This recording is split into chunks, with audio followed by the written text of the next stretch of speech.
¿Qué impacto tiene la huerta orgánica en los niños? ¿Cómo replica ese trabajo en las escuelas, por ejemplo, en la huerta orgánica, en la familia, consumiendo lo que se produce en la escuela? En realidad, la huerta orgánica es un elemento que tenemos los maestros para trabajar en los diferentes currículos de inicial a sexto año, Claro. las diferentes asignaturas.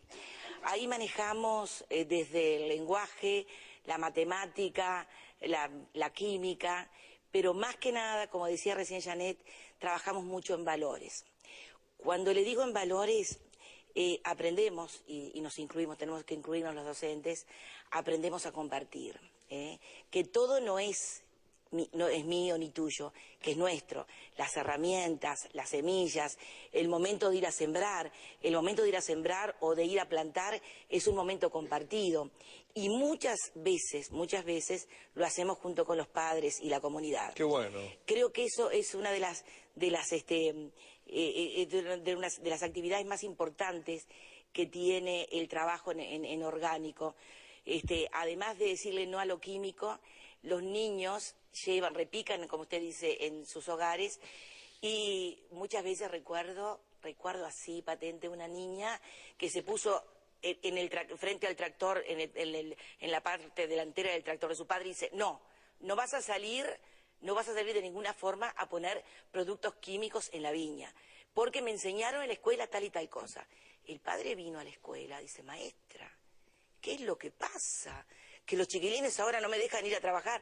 Bueno, a partir de eso se generó entre la familia, esa familia y otras familias, una relación tan impresionante y tan real en el cuidado que hacíamos a nivel de la escuela, que después se amplió a los hogares, después a la comunidad, y de una forma u otra estamos colaborando en el cuidado del planeta. Maestra, los niños son los grandes agentes de cambio, no hay, Sí, sin duda. No hay ninguna duda. Sin duda. Y yo voy a hacer una anécdota respecto a una niña, y no tiene que ver con el tema. Un padre le preguntó hace muy pocos días a una niña de 13 años qué quería que le regalara para el cumpleaños, ¿no verdad? Y la niña le dijo, papá, quiero que me regales esto, que dejes de fumar. Muy fuerte. Y el padre, que hacía años que intentaba y no podía dejar de fumar, le regaló a su hija eso. Y no fuma desde hace algunas semanas y me dijo, no voy a fumar nunca más. Una niña fue la que logró ese cambio en su padre, maestra. Eso es un ejemplo de vida. Es un ejemplo de vida. Por eso quería contarlo a la teleaudiencia, por más que obviamente no tiene que ver con la huerta orgánica, sí, a propósito de que los niños son fantásticos agentes culturales de cambio, y esto de la huerta orgánica es otro ejemplo. Y yo digo que uno tiende, por más que usted me puede decir, quizás algún productor grande diga, ¿y cómo voy a trabajar en tantas hectáreas? ¿Cómo voy a trabajar en orgánico en tantas hectáreas de viña, en tantas hectáreas de maíz? Bueno, pero vamos a atender a... Si uno empieza a hacerlo, lo importante es empezar. Después a uno se le suma el otro y el otro. Hay que tener mucha valentía para empezar, no es fácil. Pero yo creo que si los niños le ponen ese corazón abierto y la familia siempre... Donde hay un niño, la familia siempre está alrededor de él. No hay duda. Entonces, yo creo que estamos avanzando. Sin duda. Ingeniera, la voy a invitar, tenemos acá una mesa, bien, tenemos todos los elementos, le voy a invitar para que usted nos explique a la teleaudiencia de todo el país, la invito a pasar, y entonces usted explíquele al público qué es lo que tenemos, qué vamos a plantar, le voy a preguntar qué es el compost, qué es la lombricultura. ¿Por dónde empezamos? Bueno, primero vamos a empezar, habíamos dicho que la huerta orgánica, la filosofía de la agricultura orgánica se basaba en la observación y en imitar lo que hace la naturaleza. Entonces, una de las cosas que tenemos que tener en cuenta es que si nosotros tenemos plantas en casa, tienen que estar bien alimentadas. Para la agricultura orgánica, uno de los factores esenciales es el suelo. De nada vale la mejor planta, la mejor semilla, si yo no tengo un suelo bien alimentado. Claro. Por lo tanto, yo tengo que poner abono orgánico en mis macetas, en mi jardinera, porque esto de la huerta en pequeños espacios significa que yo puedo plantar en jardineras, en un cajón, en un tanque. Van a ver, hay cosas muy creativas, personas que utilizan objetos de su casa, como puede ser una bañera antigua, hasta, en fin, tanques, y le dan un toque personal. Lo he visto. Bueno, entonces, primero, un suelo bien alimentado. Yo tengo que poner abono orgánico en mis macetas. Bien. Las plantas se nutren, ¿no? Entonces tenemos que restituir, ¿no?, lo que ellas sacan. Para eso tenemos que poner abono en otoño y en primavera.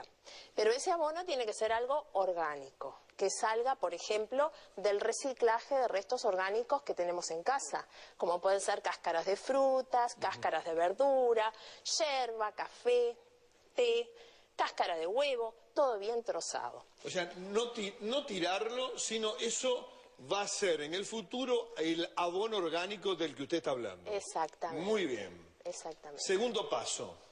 Bueno, entonces tengo mi suelo bien alimentado, bueno, un buen recipiente, ¿tá? Que puede ser lo que tengamos en casa, pero sí con una profundidad mínima que tiene que tener por lo menos 25 a 30 centímetros, para que las raíces se puedan alimentar, puedan tomar sus nutrientes y el agua, y hacer el intercambio de gases a nivel de la raíz. O sea que tenemos recipiente con una altura mínima de 25 a 30 centímetros y en el recipiente una tierra buena que tiene que tener abono orgánico. Abono orgánico que puede ser compost, que es esto que vemos acá. ¿Qué es el compost, ingeniera? El compost es lo que sale de la digestión de los microorganismos del suelo de la materia orgánica. Es un proceso que requiere de aire, de una buena aireación. Yo pongo, por ejemplo, en un recipiente que puede ser en casa, puede ser un cajón de mercado. Puedo poner ahí los restos de la cocina, como dijimos, las cáscaras, un poco de tierra, ¿tá? Y sí una humedad adecuada, porque no puede estar saturado, como yo digo, no puede estar encharcado de agua, ¿tá? Tiene que tener una humedad. A esto, por ejemplo, le faltaría un poco de humedad. De esa manera nosotros tenemos que favorecer la aireación, porque es un proceso de digestión aeróbica, digestión porque los microorganismos del suelo van a digerir la materia orgánica. ¿Ese proceso cuánto tiempo lleva? Bueno, este proceso lleva, en verano el proceso es más corto. Es más corto. Puede llevar en un cajón, que yo lo voy removiendo semana a semana, cuidando la humedad, puede llevar unos 3 meses. Pero en invierno los procesos son más lentos porque los microorganismos actúan más lentamente por las bajas temperaturas. Claro. ¿Tá? Entonces, en invierno puede llevar 6 meses. Esto es lo que es el compost. Pero también yo puedo producir otro abono orgánico, que es el humus de lombriz, que sale de las lombrices rojas, que son las lombrices más finitas de color rojo, que le llamamos californianas. ¿Tá? En este caso, la materia prima va a ser la misma, los restos de cocina, las cáscaras de fruta, verdura, yerba, café. A ver, mostramos. Tiene un color, siempre sí, lo importante es que sea algo que me va a mejorar el suelo en cuanto a su estructura. Cuando yo le agrego esto al suelo, mejora la circulación de aire del suelo y la estructura. Es un suelo esponjoso, poroso, que hace que las raíces se puedan alimentar mejor, ¿tá? Y poder respirar mejor. En el caso de las lombrices, sí, tenemos que ir agregándoles una vez a la semana nuevos restos de cáscaras de frutas y verduras, porque ellas son muy eficientes en digerir la materia orgánica. Si yo no les pongo, va a llegar un momento que si tenía así de alimento, baja, por eso hay que seguir alimentándolas. ¿Usted qué recomienda, digamos, el compost o con lombrices? Bueno, yo recomiendo que si podemos conseguir lombrices, las lombrices. Las lombrices. Sí, el producto tiene, digamos, es más completo a nivel de nutrientes. ¿Tá? Son muy eficientes las lombrices. Nosotros le llamamos el oro negro de la huerta. El oro negro de la huerta.